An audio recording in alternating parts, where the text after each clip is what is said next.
सर्वप्रथम नारद जी रुक्मिणी महारानी के महल में प्रवेश किया। भगवान रुक्मिणी देवी के साथ बैठे हुए थे। भगवान भोजन कर रहे थे और भगवती रुक्मिणी जो है पंखा कर रही थी। जब उस समय आए भगवान तो नारद जी जब आए तो भगवान ने उनका स्वागत किया और स्वागत करने के बाद भगवान ने थाली छोड़ दिया। भोजन करते समय थाली भगवान ने छोड़ दिया और नारद जी का स्वागत किया और नारद जी महाराज को 2 गुलाब जामुन नाश्ता के रूप में दिया। महाराज जी गुलाब जामुन खाइए, कालिका का बहुत फेमस मिठाई है। नारद जी महाराज ने कहा ठीक है बिल्कुल महाराज, हमको तो बिल्कुल बहुत अच्छा है महाराज, आपके हाथों से आशीर्वाद जो मिलेगा प्राप्त होगा उसको क्यों न ग्रहण किया जाए। तो हाल समाचार सब पूछा भगवान ने। तो नारद जी कहने लगे कि महाराज फिर मैं कभी आता हूं, आदेश दीजिए। तो इस प्रकार से नारद जी महाराज फिर सत्यभामा देवी के महल में प्रवेश किया। तो भगवान सत्यभामा देवी के साथ चौसा होता है ना, पासा, भगवान वो खेल रहे थे। जब खेल रहे थे भगवान तो नारद जी को देखा तो नारद जी का स्वागत किया। नारद जी महाराज आइए महाराज बैठे, विराजमान हुई प्रभु।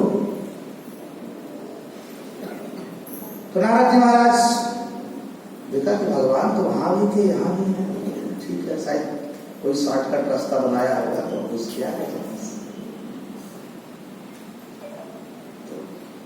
नारद जी महाराज ने कहा, फिर भगवान ने कहा महाराज जी देखो बूंदी का लड्डू है, यहाँ का बहुत फेमस मिठाई है। महाराज जी तो बूंदी का लड्डू लीजिए, मस्त हो जाएंगे महाराज। जी जी द्वारकाधीश।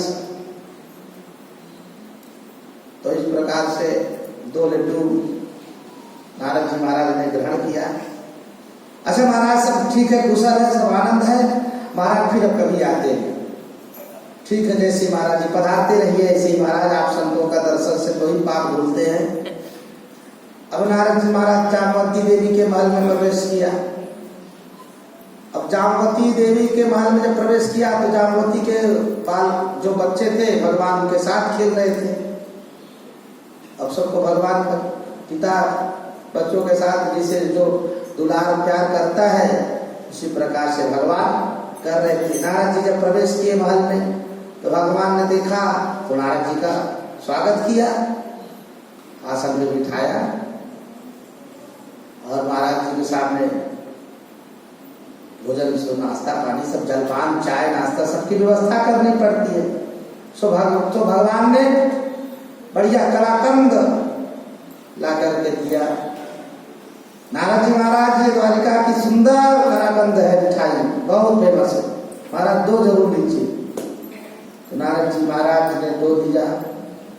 हाँ बिल्कुल द्वारिकानाथ, बिल्कुल आपके हाथों का प्रसाद कोई। अच्छा महाराज सब ठीक है, सब कुशल मंगल है? हाँ हाँ सब बढ़िया है। इस प्रकार से नारद जी महाराज वहां से चल दिए।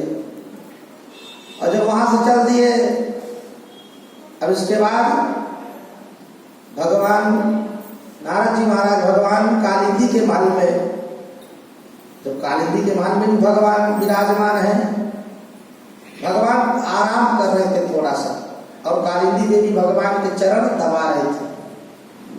और उसी समय नारद आ गए।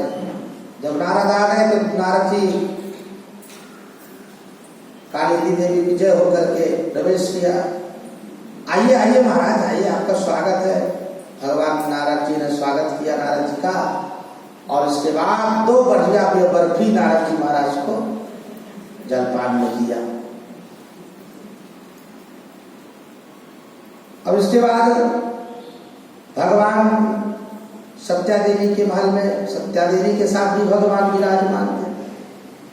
सत्या देवी भी भगवान बैठे थे और देवी पंखा कर रही थी। तो भगवान कुछ कामकाज के लिए कुछ गण आए थे, सो उनसे बात भी कर रहे थे, देवी पंखा भी कर रहे थे। तो उस समय जब नारद जी प्रवेश किया तो नारद जी का स्वागत हुआ। और नारद जी का जब स्वागत हुआ तो उस समय फिर उनको पेड़ा दो मिला खाने को।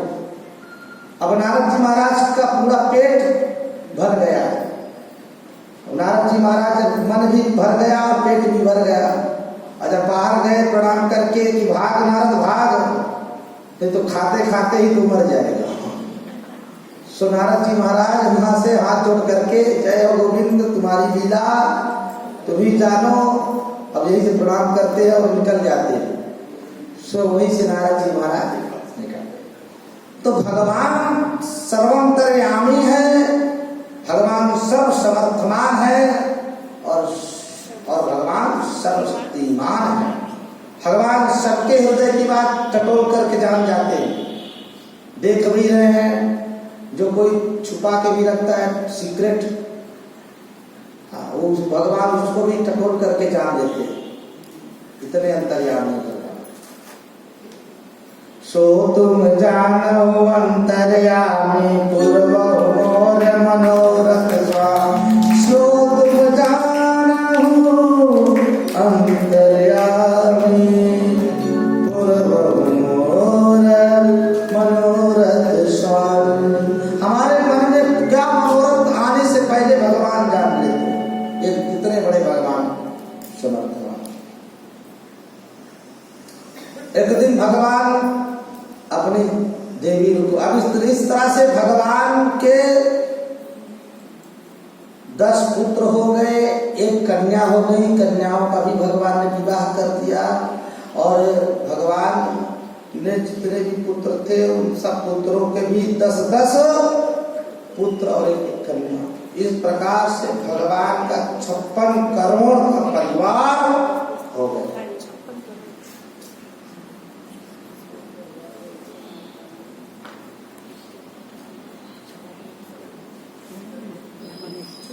भगवान श्री द्वारिकानाथ जी का 56 करोड़ परिवार जनरेशन भगवान ने बना दिया। एक दिन भगवान इतना सब हो गया, अपना पुत्र भी हो गए और पोते भी हो गए। अब पोते के बाद पर पोते का भी नंबर हो गया चालू।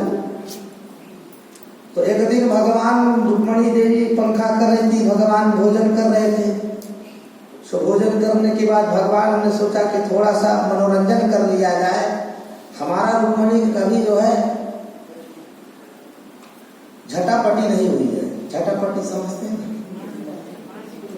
हाँ, तो कभी कभी अपना झटापटी हो जाना चाहिए। तो झटापटी में बाद में पटापटी अच्छा लगता है।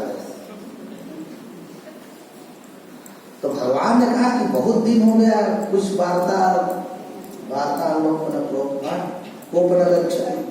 कोप भवन भी बनवाया हो मगर सब खाली पड़ा रहता है। भगवान कोप भवन भी बनवाते हैं। बाबा एक भवन होता है और भवन के बगल में एक सेपरेट रूम होता है, उसको कोप भवन कहते हैं। जो रूठ जाए, रूठने के बाद जो क्रोधित हो जाए सो उस भवन में ही मिलेगा, वो उसका नाम कोप भवन। जैसे माता कैकेयी जब दशरथ जी से रूठी, क्रोधित हुई, तो कोप भवन में ही दशरथ जी पाए। और इसीलिए पुराने रिवाज में यही था राजाओं का कि देवियों को वही पाया जाता। तो भगवान कहते हैं कि आज तक हो गए, हम भी काम काज में व्यस्त रहते हैं, परंतु हमारी देवी कभी, हमारी देवियां सत्यभामा तो कभी राशन पानी लेकर के चढ़ जाती थी, परंतु रुक्मिणी देवी बड़ी शांत, सौम्य, सुशील, एकदम जरा भी उनके बुद्धि में तनिक भी कुछ विचार नहीं भगवान के प्रति। तो भगवान को ही देख करके तृप्त हो जाती थी, गदगद हो जाती थी। और वो इस प्रकार से रुक्मिणी देवी का व्यवहार। परंतु सत्यभामा देवी जो है थोड़ा सा तिरछी नजर की थी। थोड़ा सा भी कुछ हो जाता व्यवहार में कभी, तो भगवान के ऊपर राशन पानी लेकर के चढ़। आगे की प्रसंग बताएंगे आपको। तो भगवान ने कहा कि देखो देवी, कि राजपुत्री सीता भूपैर लोकपाल विभूत भी महानुभावै श्रीमद्दी रूपतार बलोचितै ताम्रवर्धिनो हित्वा चैत्यादीनि स्मर दुर्मदा दत्ता भाद्रा सवित्रा च कस्मान्नो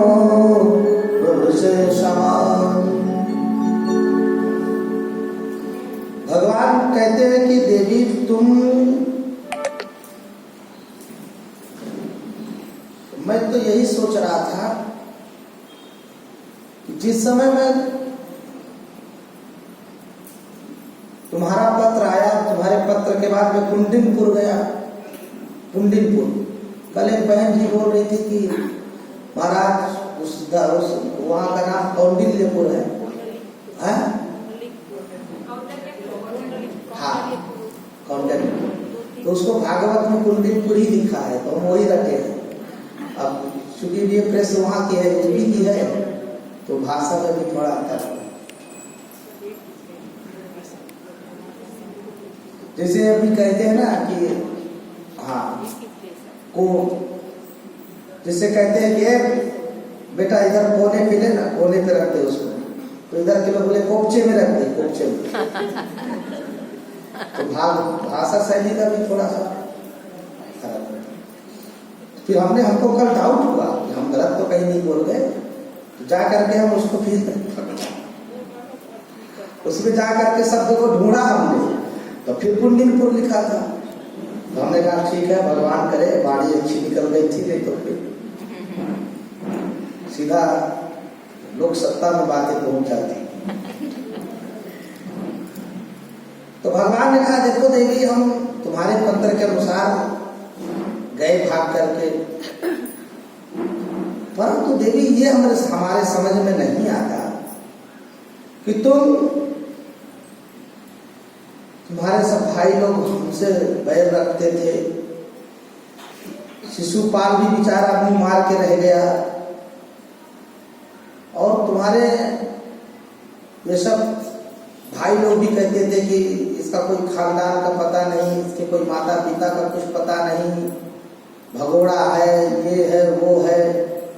फिर भी तुम देवी हमको हमारे साथ आ गई भाग करके, तो ये हमको नहीं जच रहा है कि तुम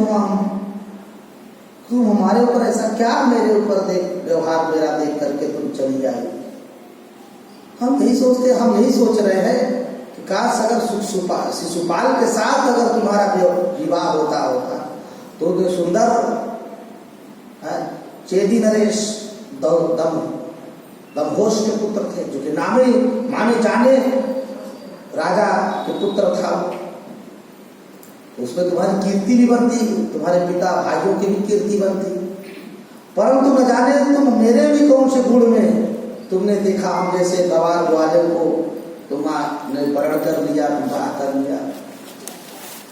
हम तो यही सोचता हूँ कि देवी अब भी बदला नहीं है, शिशुपाल के साथ हाथ पीले कर लो। अब जैसे ही भगवान बोले सो उसी समय देवी रुक्मणी सोचते सोचते बस मूर्छा आ गई। भगवान बैठे थे आसन पर, देवी रुक्मणी पंखा कर रही हैं। भगवान आसन पर बैठे हैं, पैर नीचे रखे हैं और सामने देवी को देख करके बोल रहे हैं। उसी समय जब देवी